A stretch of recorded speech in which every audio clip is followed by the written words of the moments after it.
Hello and welcome to our YouTube channel. Not so hard. Not so hard. Dude. Okay, that's it. Just say that.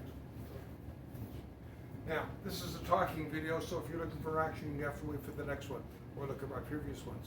This is about something that today we call a threat assessment, but back in the day when I was first learning, we called it stop and look. And when I was first learning, my teacher would sometimes say to us, okay, if you find yourself in a tight spot, don't react right away. Stop and look around you.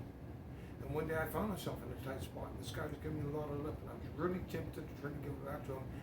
And it was like he would say there, no, stop and look.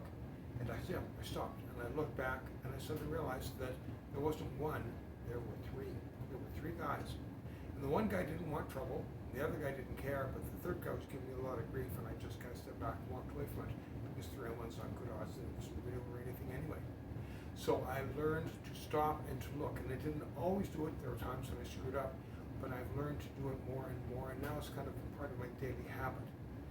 Now I call it a threat assessment because that's the common name.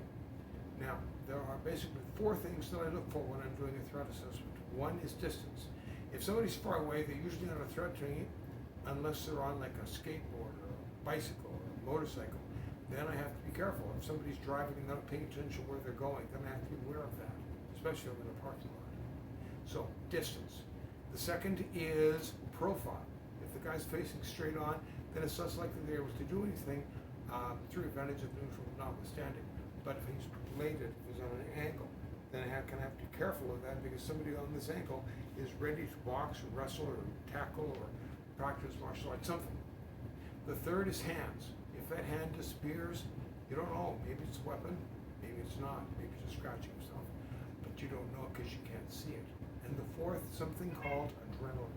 Now there's a link in the description below to something called Danger Signs by Masada Yu, who goes into great detail about this. Now he's talking about police officers, but the same thing applies, which is basically somebody who's marching in place or blowing off steam or opening and closing their hands.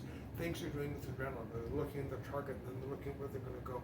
These are the things that he goes into in great detail. So you only watch the video if you want to go about that. So basically the 4 things: distance, profile, hands, adrenaline. Something like that.